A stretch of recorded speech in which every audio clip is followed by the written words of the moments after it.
Saya gelem. Gawe pesugihan doyol ya iku rambut aku. Bakal tak kesugi. Bakal enak uripe.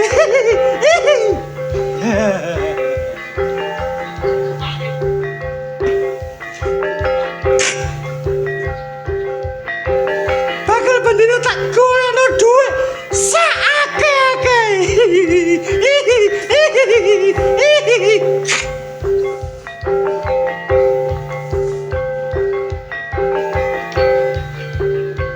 Tapi aja lali. Saben malam Jumat lagi aku bakal mik bojomu tak sedot sampai garing.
Awak dhewe dina iki sing baku perkara minuman gak usah kuwatir lek ana bose ngono.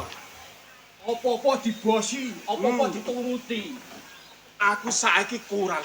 Kurang. Ya Nek apa, Mas? masalah minuman, ojo kuwatir. Sak ndelungupmu sak ndelosormu. Cocok. Wah, Cocok. Masuk. Lagi. Enek tambahan minumane. Iki sing tak karepno, Geng. Wah, Nah jalan. Jos. Wah, duh. Goblok. Kok campuri apa? Oplosan iki, On mangkel ya oleh mangkel. Ning caramu aja kaya ngono, Sik, omonganmu ditata. Terus karepmu apa? Lho, padha lanange, padha. Ayo. Jangkrik Sawangane. Awakmu mrene kabeh iki perlune gak tukaran, gak gelut. Wis tak kebuk. Wan, aku keprok. Ngomong apa saiki? Kodo gemek. wis, Prei. Menang. Tak kebreno kabeh ngono. Rungono, Wan, Sugeng. Yoso. Awak dhewe iki sak ben judi. Sak ben main kartu mesti kalah. Iya anjene. Terus karep sampean ya apa, Mas? Ayo saumpama ana Mas. Ayo dicurangi supaya awak dhewe menang tapi aja ngomong-ngomong. Oh, dadi dicurangi ngono ah. Supaya menang. Karep sampean nek dhewe wong telu kerja sama bikin roto. Oke. Esok sampai dunyane entek taruhan. Ya, Nek awak dhewe menang biasane. Ya kan, terus dhewe. Ojo, Dhewe damesik ayo nek ngono. damai salaman. Sepurane. Ya. Yang ini. Loh,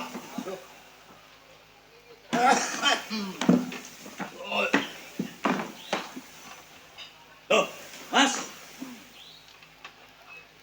Ada undangan. Lah, iku sampean ancen tak undang. Biasae judi. Piro bandamu Loh, Mas, nek masalah bondo aja kuwatir. Duwe ya, kalung bejaji, Mas. Ayo, bondo sampean di Mas, tokno, Mas. 10 juta. Bukan main-main. Andai kata kau bisa mengalahkan Raden Broto, lihai dan Ya. lihai. Silakan dibuktikan. Ayo. Ngono cok kesuwen. Ayo. Ayo langsung. Kartune, kursine kono. Tuh, kursi. Woblok. Biasa nek keadaan minum ini ya wis biasa. Kursine. Ayo, kartune. Nah. Aku sing ngucut apa sampean sing ngucut? Duh. Sing duwe akeh dadi bos. Oh, ngono. Bandari. Ya, Ya. oke. Kek no Mas.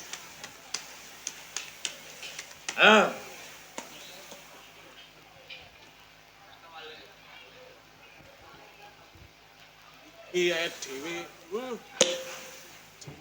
Diloe. Napa?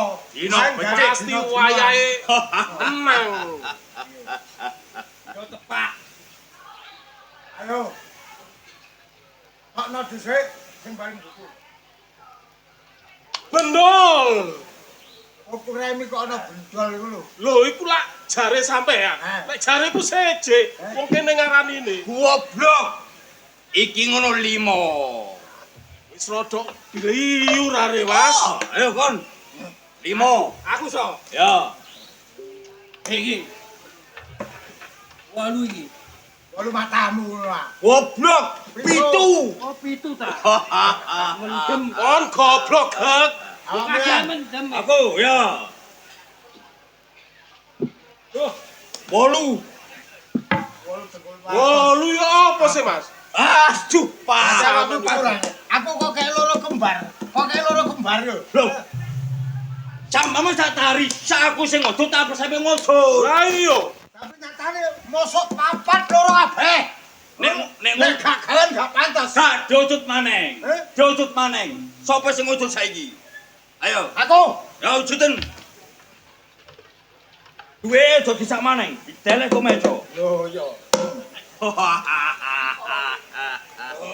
Cukup situk-situk. Hah? Situk-situk. Cukup situk-situk. Situk-situk sembarang.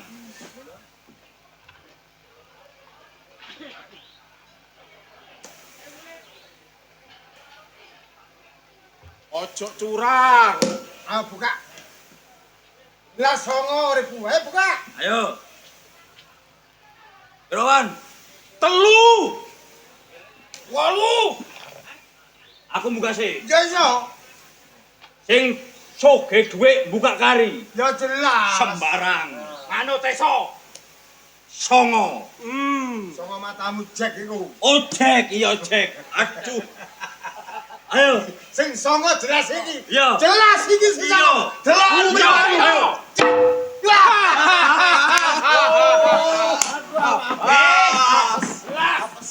Enggak apa-apa. Ah. Wis. Nek kowe iso ngalahno Broto, Ayo. enggak ada duit, tak gakno duit sak gembok. Mas sampai sak piro Mas kamu?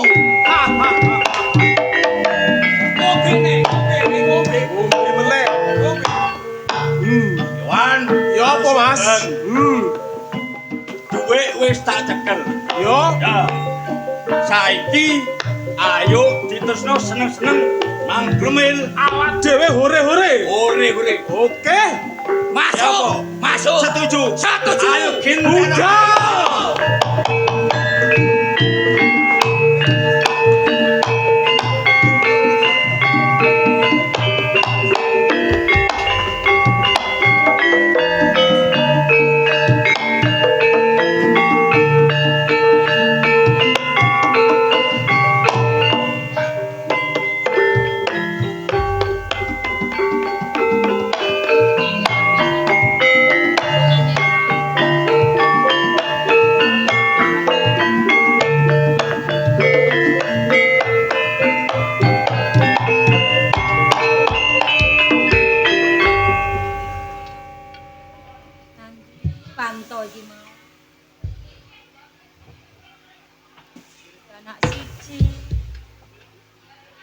Lek domono cacat, iki arek gak kaya wong cacat. Tapi lek wis kumpul karo kancane, mesti dilok-lokno karo kancane. Ini sapa wong tuwek sing gak nelongso nyawang anak siji kaya ngono. Mas Broto iki ya ngono, lek diomongi ngamuk. Moreng-moreng. Mendem ae. Kok diomongi anakmu lho, Pak. Urusan arek cacat iku aku gak melok-melok. Arek iku lho gak cacat. Bukan ya apa wong jenenge penyakit.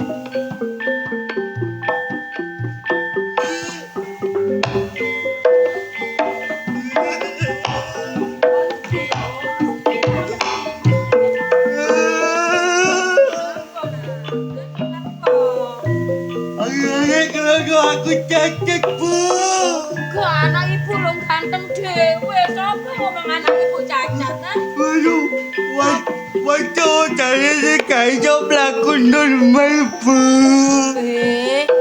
Wong mlakune yo normal lho, cang ganteng dhewe anak ibu, sayang ibu ku ganteng kok. Engko lek ketemu koncone tak gepuk ibu ya, Le ya. Kagak ibu, aku kok dilai kayak gini. Ibu dhewe yo gak ngerti lho to. Wis ngene ae wis ya. Neng omahe gak usah dolen ya. Aku kembali siapa yang coba, Bu? Ambek ibu ae nggih. Engko lek sampean dolen rene ya. Engko cek mancing ya. Mancing, Bu. Engko oleh iwak gede-gede kok digoreng ya, Le ya. Wes apa kakeknya, Bu? Heeh. Nah, dikai Pak De salam jajan, Mam. Heeh.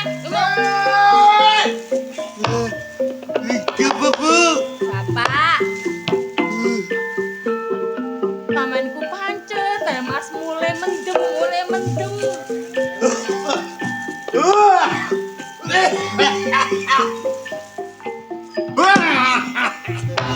Makane ta.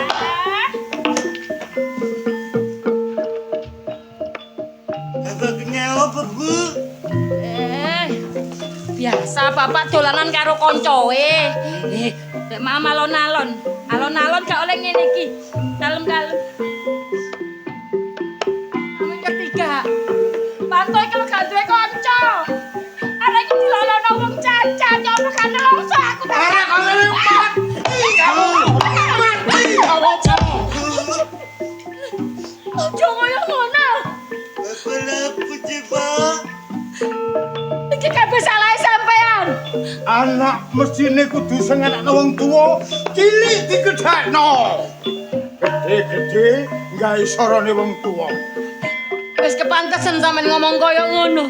Lah sampean perhatian karo aku nalika aku bobot gak mungkin wae koyo ngene. Cukup.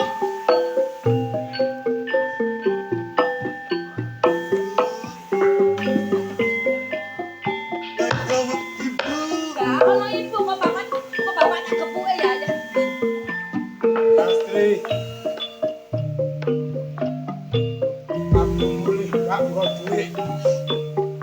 Terus Aku golekno duit, Astri. duit teko ndi? Sembarang wis mbodol. Amal karena cukup sikit tok. Sapa rambut caramu gak ngerti? Sing baku aku metu teko manggawa duit.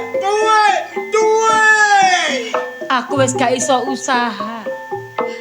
Aku mau iso golek duit ge manganku karo Wanto iku wis cukup. Wis sampeyan tak apa-apa.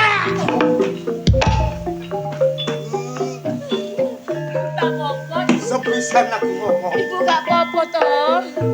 Kon kudu iso golek duit aku. Aku ra iso, Pak. Pak, kon gak salah. Apa? Bayar sano ibu, Pak. Sano ibu. No, barek wong tamu wedok. Kon kudu iso golek duit. Iso enggak? Bisa enggak? Kok iya?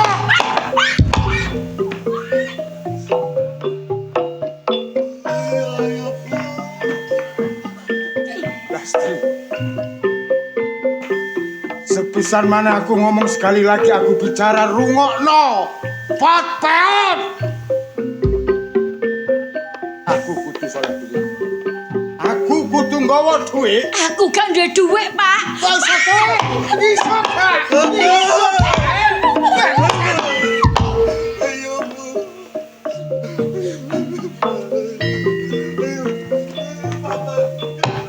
Kurang ajar. Lastri! Lastri!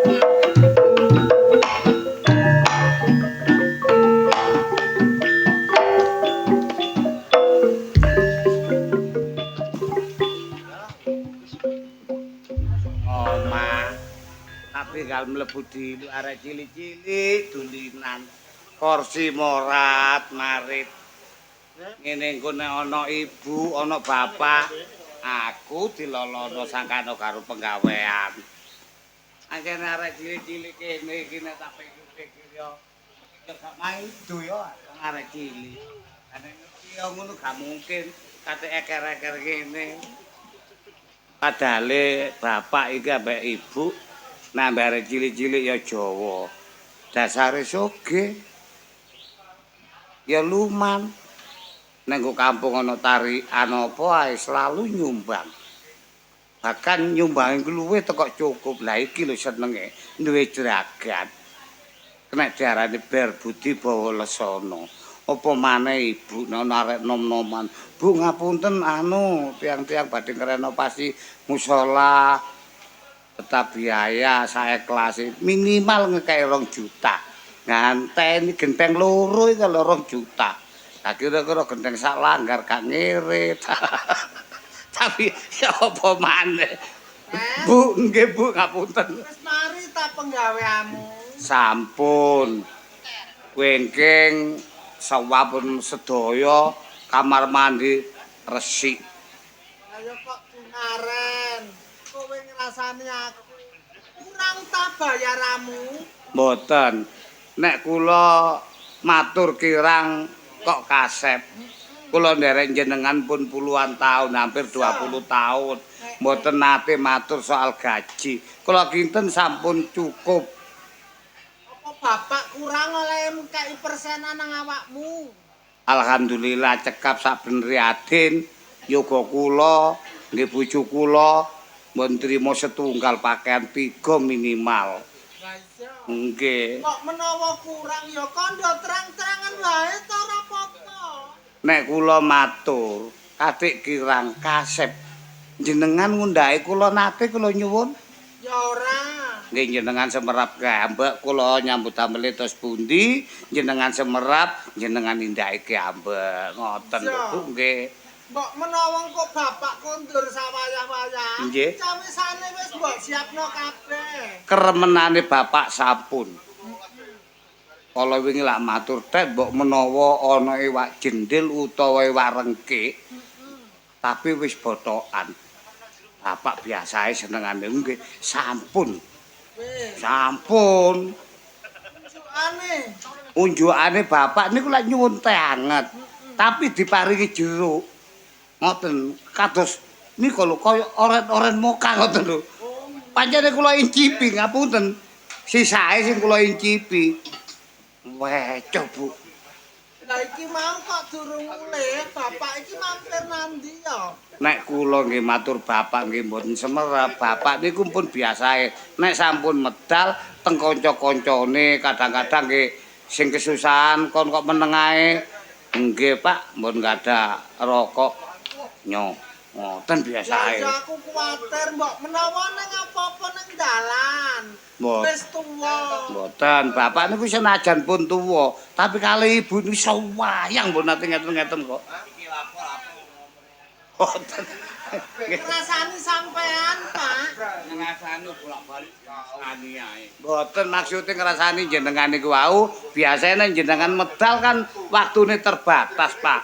Setengah jam, kata-kata kali 2 menit. Niku wau ngantos dangu mboten mantuk Ibu kuwatir. Ya kebacut, Tet.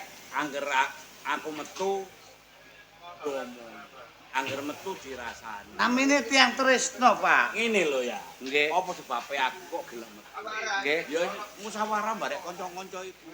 Oh, Ngono lho. Ampre aku iki iso ancam nyambut gawe iki ya apa? Kan ngono sih, Tet. nggih. Lah ngono sih. Ini lho, Pak, sing tak maksud. Sampean biasae mulih. Kok ora mulih-mulih? Ning ngendi? Pamane mampir nang kanca sampean mestine lah ya sampean ngebel. Sampean ora ngabari aku blas. Curiga. Ora curiga, Pak, wis padha tuwane. Kok asep. Lho. Tet, apa Pak? Ibumu iki. Iki lagi cemburu. Nggih, cemburu. Nek mbok cemburu ya napa Lah jenengan? kene yo bapak ketok tongseng ngene. Nggih, jenengan niku sepuh tapi ganteng. Lho jelas. Kate jenengan nggih gadah. Sugih. Sugih. Salam. Waalaikumsalam. Salam. Walah. Loh. Masalah. Kene le. Kabar, Mbak. Asmu Kanca, ambek mbakmu. ini perlu apa? Kajal ngomong. Kan ngomong. Koyok mari nangis. Ngomong Dik, gak apa-apa. Mbak Yuki ikhlas ngomong kowe, dolorku. Piye, Broto piye? Broto nyapa karo kowe? Waduh, pancet ae Broto iki. Lakane kok pancet ae. Tuturane sing temen kan. Padahal aku nek merono iki tak omong tak tuturi. Tak aken. Kula mboten napa-napa, Mas. Kan lah kaya ngeten Iya, keadaane. Toh, wanto kok nasibmu lele. Wis, Gak apa-apa. gak apa-apa. Nggih. Masih Nggih. mulai mangkene gak apa-apa. Tak ingoni Dik, kan adikku. Gak isin anak koyo Ponakan, ponakan gak apa-apa. Ya Allah. Masmu gak izin, masmu gak izin. Bu, jenengan takoni wanto, ya napa sih kok saged kadol ngeten iki? Toh, gak loro anakku kaya ngene aku gak teko toh. Aku gak teko nyawang ponakku kaya ngene iki lho. Iku kene gak usah mulih. Iya. Sing omah dikepui bapak ki lho ya. Soale melok bapakmu, melok gue, melok putri bapakmu. ambek budhe gak apa-apa ya, Nek ya. Iki guru yang main budi. Iya, gak apa-apa ya, Nak ya. Yo kene le ya. Karo Pak Kur kan dolanan mbek Pak Kur kan ya, Pak ya. Lesti. Wah lagi bapak.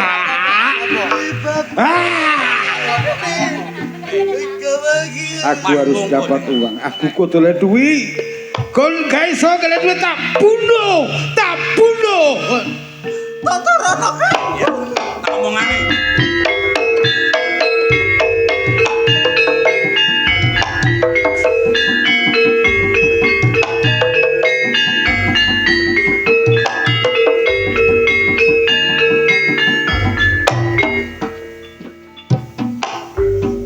Gak perlu kupu, gak perlu wedi. Aku sing nanya. Sa. Wis tuwek pancet ae oleh mendem. Wah. Aku gak mabuk. Lungguh dhisik. Lungguh. Apa? Lungguh. Udah supet tangan. Iya. Ya, lungguh. Lungguh ngomong sing enak, awakmu perlune apa nanggone cacak. Ngomong. Ndoleki bojomu, mbarek anakmu. Lah iki. Nasi. Apa sih, Pak? Duit. Duit teko ndi? Aja ambil duit. Menengo Wis wis. menengo. Babakan duit gampang. Aja takem duit nang bojomu. Bagus. Dulur senara wedi cak. Beno takoni, bapak mati gantine Beno. Iya. Beno sono mbek aku. Alhamdulillah. Cukup. Broto. Kelakuanmu iki kok pancet ngono ae. Ping pira? Cacak iki nuturi mbarek awakmu, ngomongi mbarek awakmu. Dirungokno omonge cacakmu iki. Ojo nglakoni awakmu sik kaya ngono. Main, ngombe, medok, maling. Lerenono, Dik. Kaya cacak iki jujur. Soge dipangan luwe-luwe, awakmu ya pancet melarat ngono iku. Bangsat. Aja nesu. Beno sugih gak karono kringet Beno dhewe. Eling, tetes aku cak. Aku utang ono. Aku nguntangi dhuwit mbarek awakmu. Nek gawe ngingoni anak lan bojomu cacak gak apa-apa. Piro? Minimal 10 juta. Aku kudu nampa duit. Aja cacak 10 yuta. Saem nek nek ngingoni adik anakmu mbarek bojomu tak kei. Setali agel. Sawah tak tol. Sawah ndi? Tinggalane bapak. Sawah iki wis tak kekno awakmu. Mbok gawe ngombe, mbok gawe main, mbok gawe medok. Keluargamu, bojomu, anakmu mbok keleler sampai bendino gak mangan, udan tangis tanggone cacak. Iki Wis pikiran. pantese Beno dulur tuwa, Beno sing ana aku gak gablek. Iya. Anane gak gablek iki teko tindak lan lakumu. Kenapa? Kenapa? Apa kurang bener? Ayo. Nek kanggoku iku kurang bener. Hah? Sebab apa awakmu tumindak sing gak bener. Maling ki elek-elek wong. Aku moh kakean cocok. Sing baku aku tangono 10 juta. Omong ngono. Tanda kapan?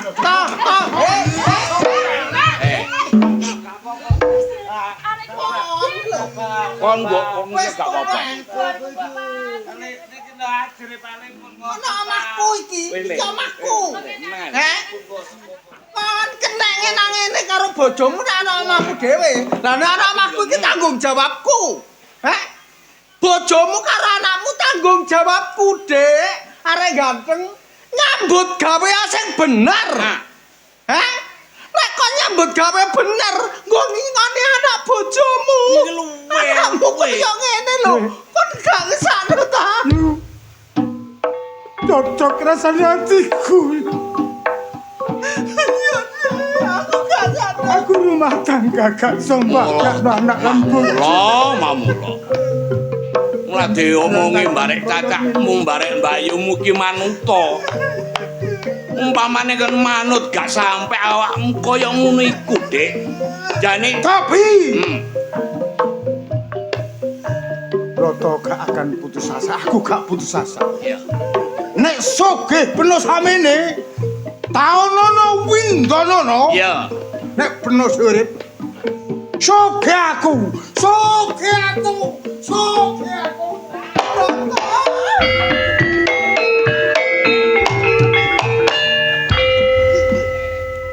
Banget ya, adikku.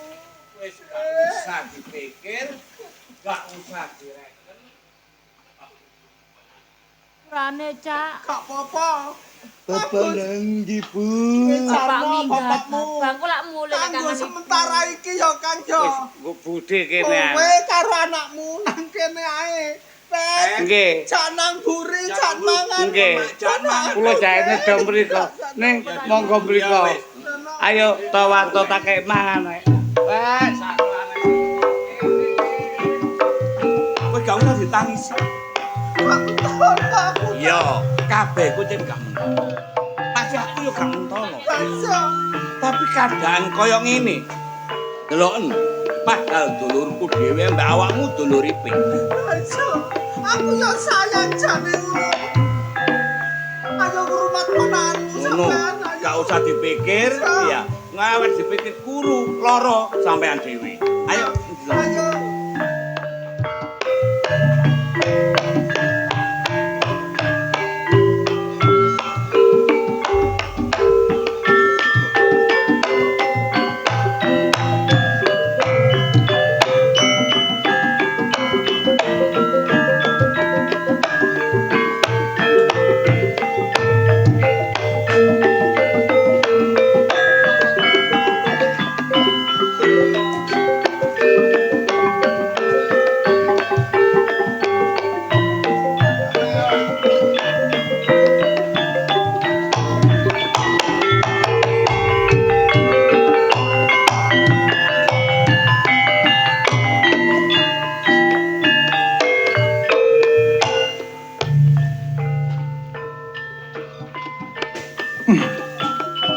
Ngomong apa?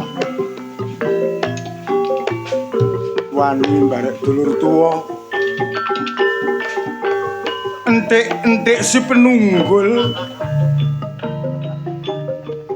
Aja di. Dulur tuwa malati. Mungkinkah aku wani barek dulur kedosan karma? Tidak. Tidak dan tidak. Aku manusia harus ikhtiar. Ya apa carane? Aku sesuke. Kadung kepethiten omongku barek cacak. Ya Allah. Tuhanku. Broto kepengin urip mulia ya Allah. Sakit musuke beliau boyo sampean pateni ya Allah.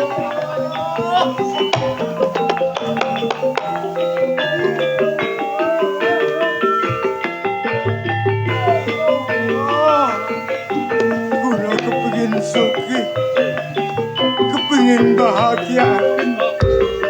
Anak cucu. Ya Tuhan. Mugi-mugi dikabuli. Mugi-mugi dipun kabuli. Ya Allah.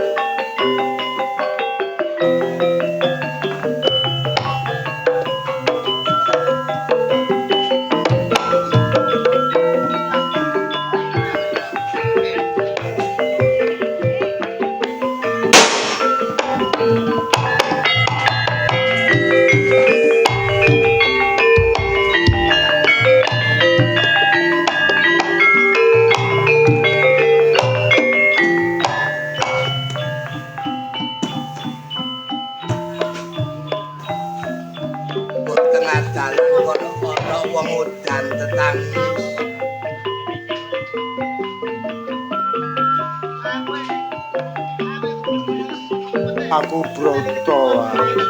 Awakmu jenenge sapa? Broto. Broto. Kok nganti awakmu dan tetangisan go tengah dalan apa le? Wah. Uripku donya pegel melarat. Pegel melarat. Awakmu rumangsa kabotan urip donya melarat. Dadi cara wis dene liyan. Mrono mrene ditagih hutang. Bojo anakku keseksa. Lah terus sing mbok karepno sing ya apa? Aku kepengin sugih bondo dunya. Kepingin sugih bondo donya sing sakal dadak iso urip sugih Kaya umpama tak kei sarana gelem apa ora penulung barang. kaya Potongan peno kaya nguni iso nulung. Mengkre. Aku gak butuh wong tuwek kaya kon. Wong mlakumu peok. Iso ngekek donya ketemu pirang perkara. Brata. Senajan tawa wujudanku kaya mengkene, kowe ora percaya mbek aku. Ya. Kanggo mbuktekno supaya awakmu percaya karo aku. Bakal tak buktekno apa sing dadi daya kasekten. Yo, aku pengen ro. Wujudaning para siluman gage teko.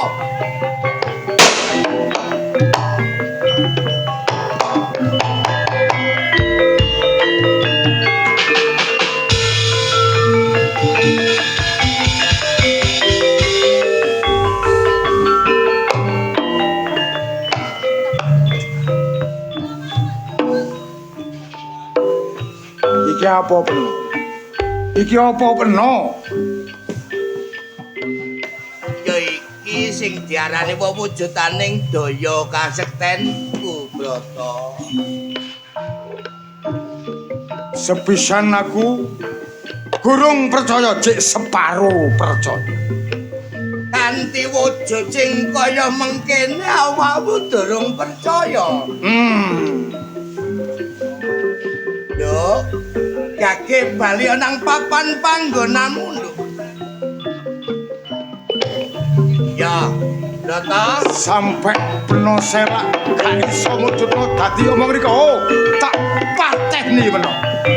iki bukti sing kaping pindho, Brata. Bakal wujud ana ing ngarepmu. Yo, dadi jeneng. Tak teh.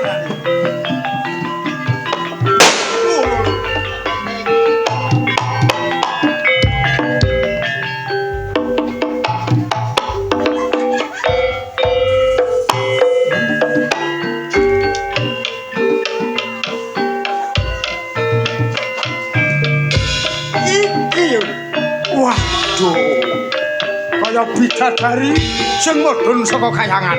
Ya ya kaya ngono, Brata. Wah, kadut aku. Ya, Wis percaya ta durung? Cek, durung. Aku iso meneh awak Cek, durung durung. percaya. Durung. Yen ngono kowe sakloron bali nang papan panggonanmu.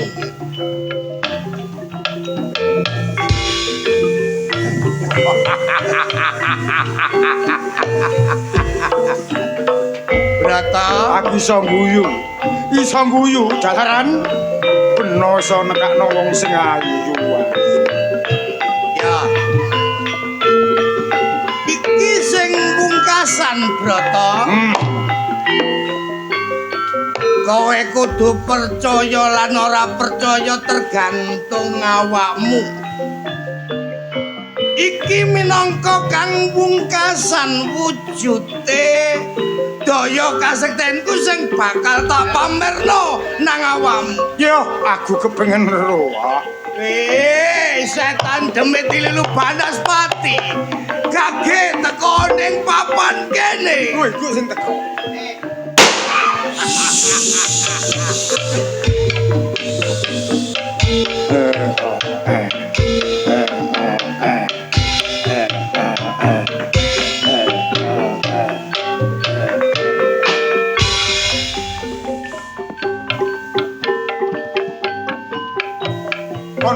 Kon balik.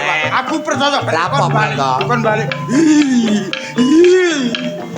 Brata, wis percaya kowe ambek aku.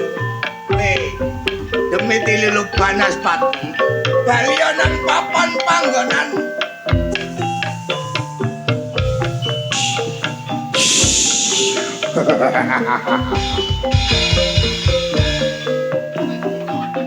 Wah, Ya, Brata. pira klopotaku aku njalu sepuro karo peang. Kowe wis percaya marang aku? Kula sampean tulung, Pak.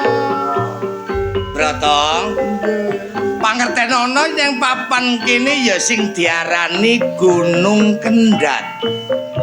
Saged diarani ngoten macasipun tos pundi? Ning kene papan dununge sangkan parane wong sing nandhang sangsara. yen ora oleh pitulungan bakal ditemah kendhat mati tanpa guna, Nger. Kula tasih kepengin urip kula sampun tulung, Mbah. Yen mengkono mapan kebeneran kowe bakal tak wenehi tulung tak dudunung papan panggonane donya brana sakmono kae. Nanging kowe kudu njangkepi lan nyukupi sekabehing syarat lan saranane. Mbah, tak niati tak kajati. Aku kepengin urip mulya lan sampurna iso mbahagiakno keluarga. Syarat abot dikaya ngopo aku gelem nglakoni, Mbah.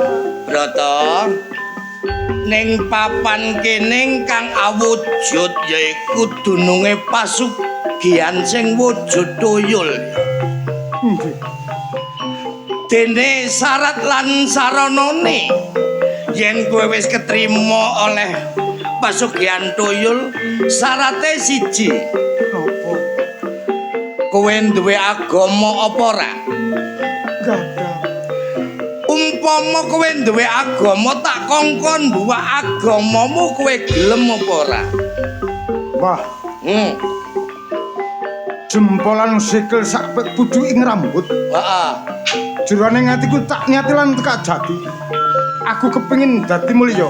Tanpa agama gak apa-apa, Mbah. Yen ngono wis kenceng apa sing dadi pemikiranmu? Mbah. Yen kowe wis ketrima oleh pasugihan kang awujud tuyul, tuyul mbok gawa mulih kudu sanggup menehi pangan awakmu. Apa panganane, Mbah? Panganane tuyul iku duduk wujud sego lan liyaning banyu susu, Nger. Kudu dipentili wong wadon langsung. Saumpama bojoku dhewe ya apa, Mbah? Umpama bojomu dimik karo tuyul sing metu duduk banyu susu ning darahe bojomu, Broto. Sanggup? Sanggup. Ning welingku aja pisan-pisan kowe numindakno ibadah lan nyebut pangeranmu ya, Broto. Gak oleh. Kaleh, sanggup? Sanggup. Yen kaya ngono wis ditiwancine tak jalukno marang sing mbau reksa Gunung Kendhat.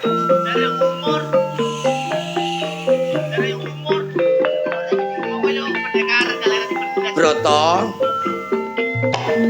iki wis tak jalukno marang sing mbau reksa Gunung Kendhat. Ana salah swijine panganan kang wujud gedang, coba panganan.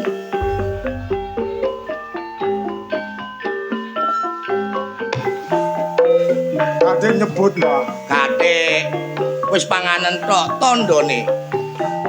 Sawise mbok pangan, kowe ngrasakno rasane gedang iku kepiye, Nger Broto? Legi, Mbah. Legi lan penak. Yen kaya mengkono, Nger Broto, sekabehing kekarepan wis dijabahi dening sing mbau reksa Gunung Kendhat, Nger. Matur nuwun, matur nuwun, matur nuwun, Mbah. Yen ngono, kanggo mujudna kon kepingin sugih donya brana. Tak tekane tuyul sing bakal mbok gawa muli. Nggih, nggih, Mbah. Tuyul gage nang teko.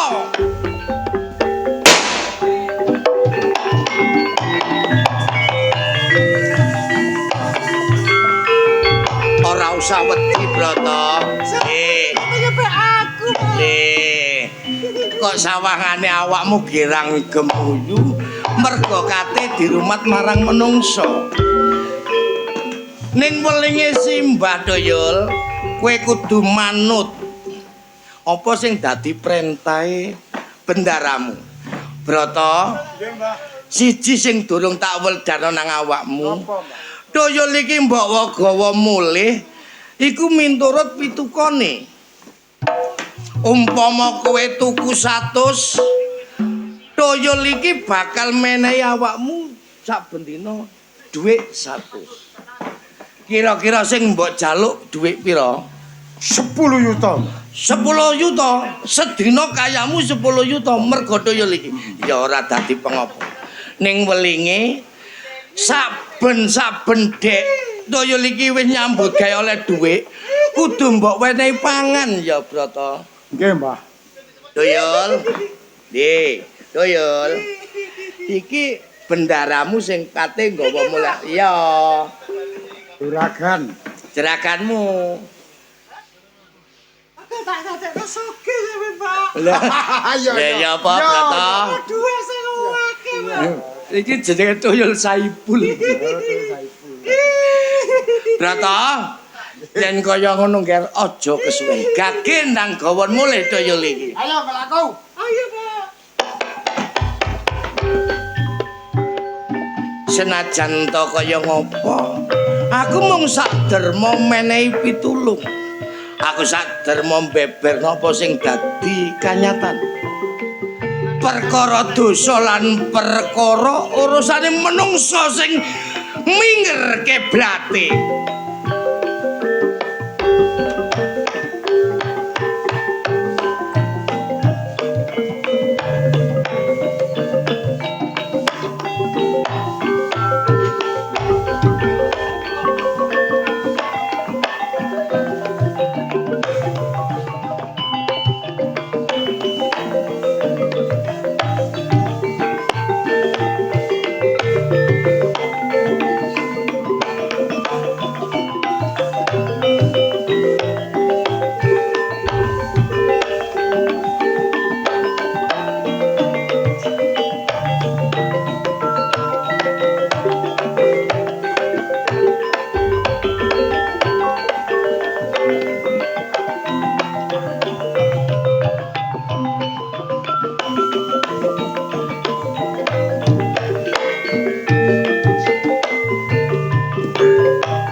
Bocah-bocah iki padha ning ndi oh ya.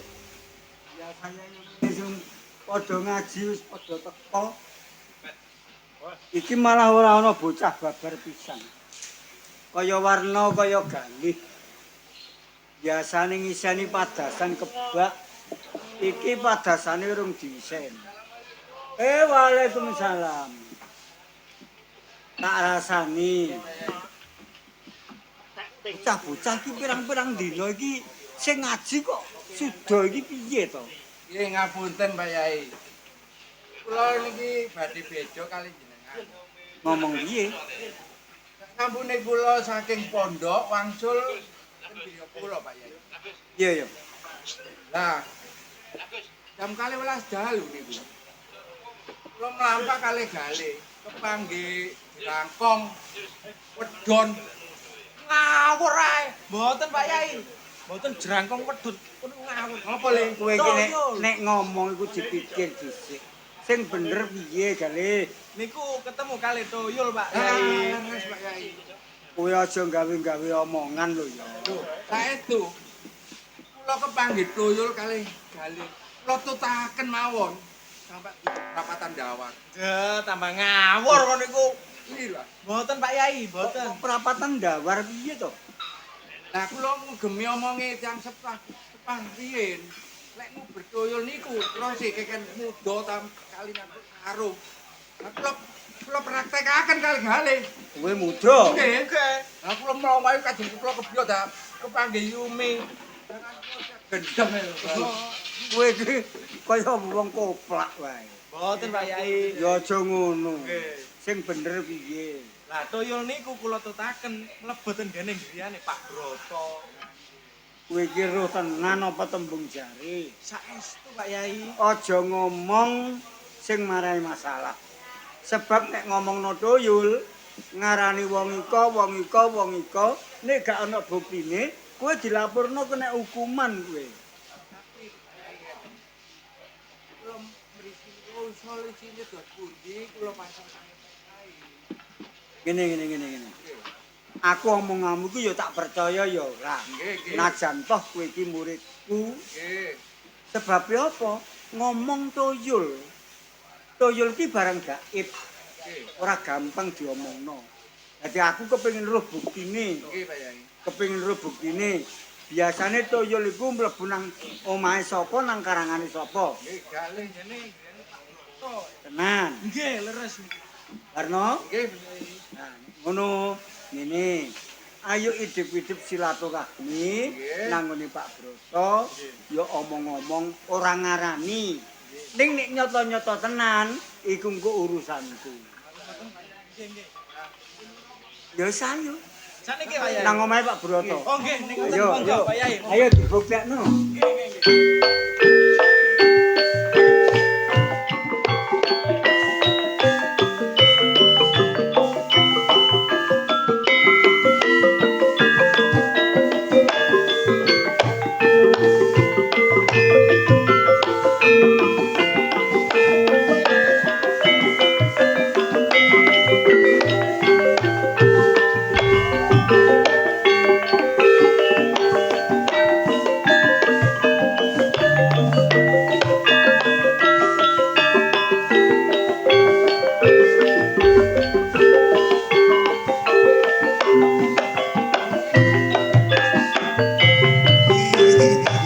Anak ibu ganteng ngono saiki.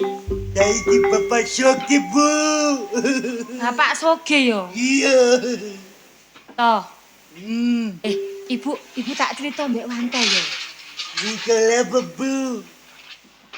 Ibu lho lek bengi ku kok koyo gak enak ngono le. Ngono iku kenapa ya le ya? Lah sing dirasakno lapo lho, Bu, kok gayane, Bu? Ibu iku koyo lek bubuk iku lho le koyo ana sing ngeloni terus koyo sampean bayi biyen mimi ibu ngono tapi ibu melek gak ono sapa-sapa. Muyo ibu kan nyipi ya. Loh, lah iya paling ibu ngipi yo. Tapi kok susune ibu lara le. Ibu dhewe sampe koyo ngene. Kudune lek Bapak Soge, Bu, seneng. Duh. Rambutnya sampe koyo ngungu. Lah iya. Tapi lek ibu mlaku ya to, iku kaya ana sing gandol nang gegere ibu ngono lho le. Padahal lek paling ibu kesel ya, resik-resik ya le ya. Mosok ibu iki kepegering. Lah Wanto nakal. Saiki sajoke Bapak Soge tambah ganteng diluk-diluk ibu tombas baju. Engko lek lungset titik ibuke kongkon setrika. Ayo wingi nggodho anake sapa ayo. Cukup Bu, aku izin. Ayo wingi ngejak sapa ning warung ayo saiki kancane akeh ya. Saiki aku dikonco merake. Wingi mbuke dhuwit pira wan kanca enak. Oke, tak kei sekian, Bu. Kancane 50. Oh saiki kancane wis pira cah ganteng. Wih, saiki ono 10. Lah kok wingi jarene ate dijak Wanto jalan-jalan ngono. Iya. Heeh, wis diparingi bapak dhuwit. Wis, Bu. Diparingi bapak dhuwit pira cah ganteng.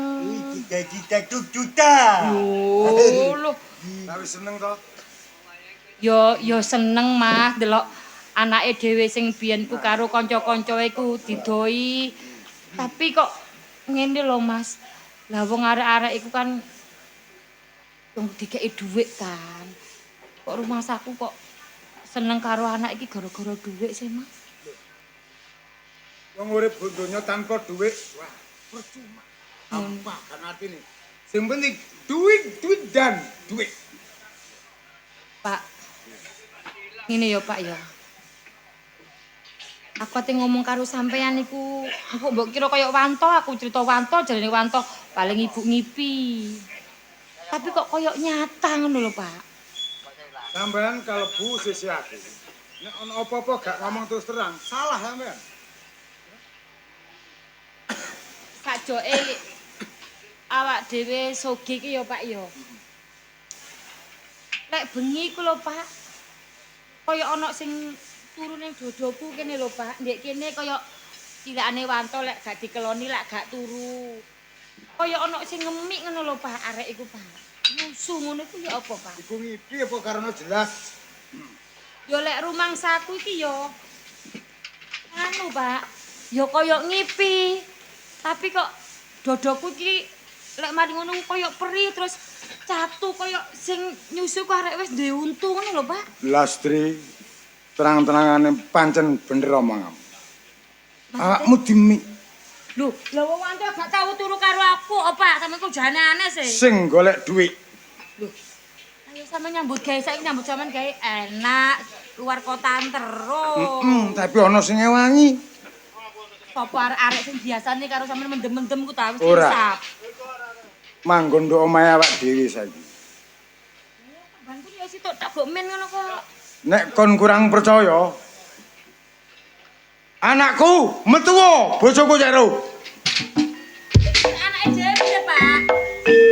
Duwe dulur. Duwe dulur. Dulur sapa, Nek?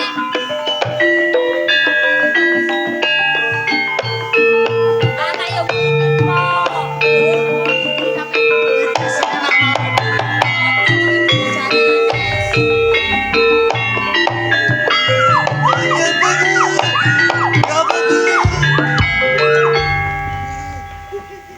Wis balik nang kamar. Balik nang kamar. Iku siapa, Pak? Pak iku mau. Ya iku sing golekno dhuwit akeh awak dhewe sing sugih. Toyong iku, Buk, toyong. Iya, Nak. Pak sampe jemput pesugihan, Pak. Yo, Mbok korban aku karo anakmu, Pak. enggak. Nek aku ngurbakno gak iso sugih kaya ngene. Nyatane aku sing nyusoni pun bengi ning aku gak ngerti, Pak. Aku sing ngomong, dadi anakmu ya dadi anakku. Mau, Pak, aku mau dunya dan pesugihan aku mau. Manut apa enggak? Bapak mentoyo ambil ibu. Seneng nek kon urip kere, seneng nek kon urip mlarep dadi wadane kancamu kabeh. Tapi kaya gini lagi, Pak. Jalan sepintas akale bapak. Sing penting bapak iso sugih timbangane golek utangan nang pakdemu gak dipercaya. Kapan-kapan sampean wis peteng, Pak. Sampean wis minggir kiblate. Kon wani karo wong tuwa, Wong tuwa kaya gini gak patut ditiru. kanggo ngenakno bare awakmu. Ngenaknya apa ibu sampai yoyo kabeh? Nek kon gak seneng deh bapak aku, silakan pintu terbuka minggat, gak apa-apa. Yo, Pak, aku tak nyengkel karo. Nyengkre.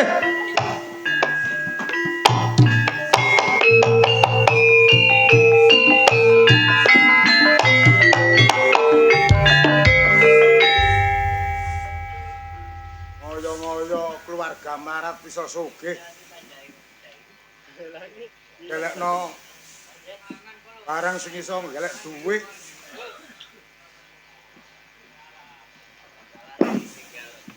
Boleh tamu.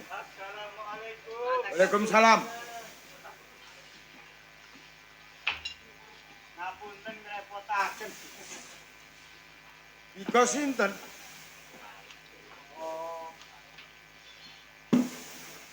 Benar apa?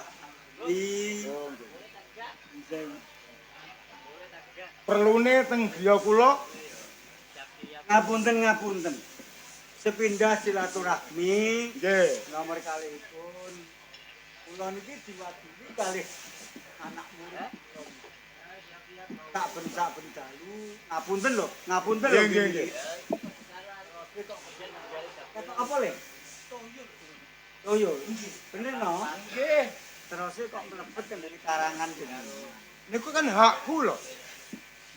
Kula namung takon. Napa leres jenengan niku gadahi itu? Kulakoni pancen nggih. Oh, ngoten. Pak Broto, Nggih. ngapunten monggo sami tobat. Dilarani mawon, Pak. Ampun tumindak kaya ngoten. Niku dosa donya akhirat. Dosa neraka pikul apa jare besok, Pak. Sing penting aku sugih. Nuwun sewu, jenengan sugih. Tapi nyusahaken masyarakat. Sebab kata masyarakat sing kelangan duit, kelangan donya bondo, mergo dicolong kali toyol sampeyan. Urusane mboten enten bukti. Kula mboten rumangsa nolong duwe wong-wong.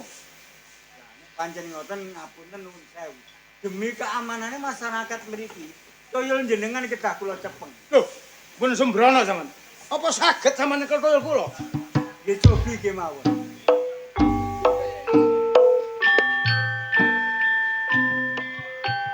Bismillah. Alhamdulillah. La haula wala quwata illa billah.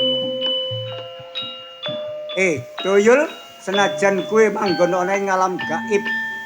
Ayo, yen pancen kowe wani karo aku, maju mrene, teka mrene ning ngarepe juraganmu.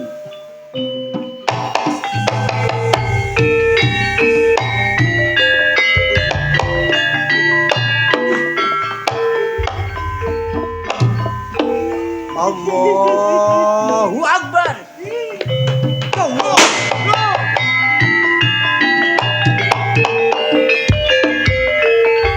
Tutupan sing rapet. Pak Broto, sepunten sing kathah. Sampean tobat monggo, gak tobat terserah dosa neraka. Boten ngurus, balik. Mbok sangga-sangga dhewe.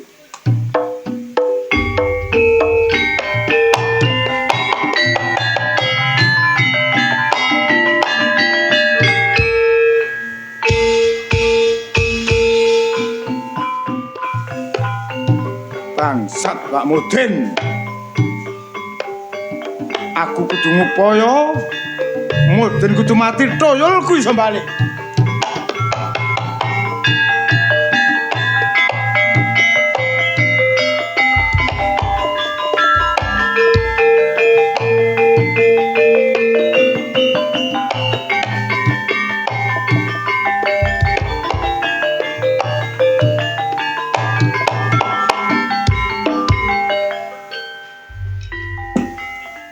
Sersan Aris, Siap dan.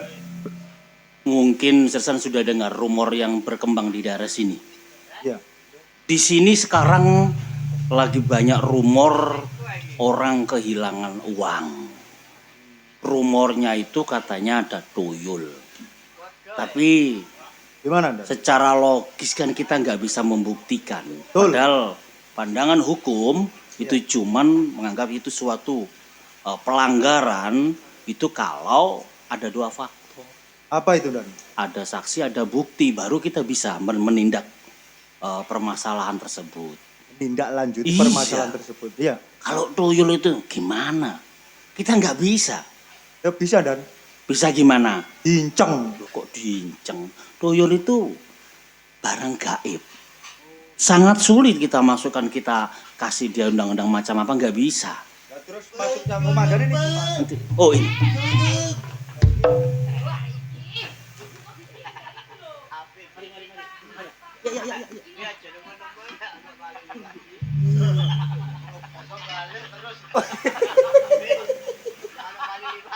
Silakan duduk, silakan duduk. Ibu, kok pagi-pagi sudah ke polsek ini ada apa? Bikin laporan? Oh iya, iya. Silakan lapor, yang penting jangan masalah tuyul loh ya. Enggak, Pak. Iya. Ibu saya diajar dulu sama bapak saya. Ini anaknya habis kesetrum tadi. Kayak Sinchan. Tato dulu. Tuh. Sabar. Oh iya. Nggak apa-apa. Coba kalau mungkin ngomongnya adik ini kurang jelas, Bu. Kami mohon untuk ibu aja yang ngomong dulu. Ibu Tawanto sing ngomong. Ibu aku pegel. Pegel. Oh. Kok ben tak senengane ya, Nak ya? Iya. Nakal arek-arek iki. Iya. Silakan, Bu. Maaf, ini emang anak-anak itu kurang ajar, Pak. Iya, Kita iya. ngejek anak saya. Oh nggak apa-apa, Bu. Ibu yang sabar.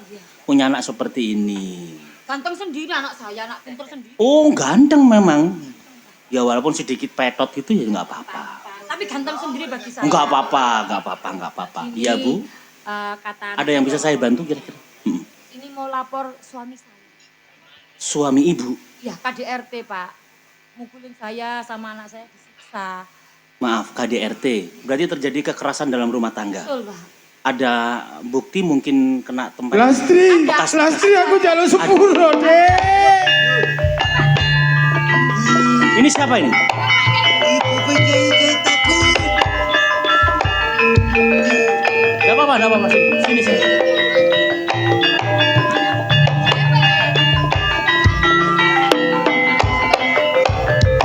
Pak, ini bapaknya Toyol, Pak. Ganti Toyol iki. Maaf, saya nggak ngurusi tuyul ini, Bu ya. Ini Yang saya urusi tadi laporan Ibu tentang KDRT kan? Ya ini yang ngingu toyol, Pak. Tadi bawa sini, Pak. Ya Bapak Sulipi. Oh, jangan. Pak polisi, Pak polisi. Oh polisi Pak, Ya. diganti Pak. Oh iya. Bukan dari dulu memang polisi. Dulu saya mesilan digawa Pak Ustad, ditekel Pak Ustad. Mohon maaf, Bapak namanya? Broto Pak. Bener ini suami Ibu. Pak Broto, Baik, kami Pak. menerima laporan Iya. bahwasannya di rumah tangga Pak Iya. Broto sudah terjadi KDRT. Berarti Bapak sudah melakukan pelanggaran terutama Undang-Undang PDKTRT yang pasal 44. Iya Artinya Pak. Bapak sudah melanggar. Iya Pak. Iya Pak. Jadi mohon maaf Pak Broto, sekarang jangan pulang dulu, Bapak kami proses di sini. Saya manut, bahasane manut itu apa Pak Polisi? Nurut. Oh saya nurut Mak. Nurut ya? Nggih. Kalau gitu Bapak mari masuk ke dalam kantor sama saya. Seriusan? Aku dihukum sih. Bapak dihukum ya, Mas. Kumpulnya gendruwo karo kunti-kunti karo nang mburi kono. Leh, bapakmu kok boleh welek tuyul ilang? Ya aku kangen elek diwe. Bapak Ibu, sekarang Bapak Ibu saya jadikan saksi Bu ya, siap Bu ya? Ya, Untuk kasus KDRT. Jadi yang lain saya nggak ngurus, cuma KDRT nanti kita akan proses di dalam. kami ucapkan terima kasih Bu, Ya. udah nolong saya. Saya jamin nanti pasti dapat keadilan Ibu. Ya, mari Ibu ikut saya. Sebentar, Pak. Ini kan memang KDRT ya, Pak? Iya. Tapi dengan anaknya saya tidak bisa berbicara normal. Heeh. Semua ini dikarenakan suami saya, Pak. Ini korban dari suami Ibu. Bukan. Saya yang di KDRT. Dan saya tidak menerima bahwa suami saya memelihara toyol. Makaten kala wau derek-derek kula sedaya pasukatan saking kita arupi Sedulur Budi Wijaya ingkang mijil saking Jombang. Kawula aturaken sugeng enjang sugeng pepanggihan malih ing sanes wekdal. Wassalamualaikum warahmatullahi wabarakatuh. Matur sembah nuwun.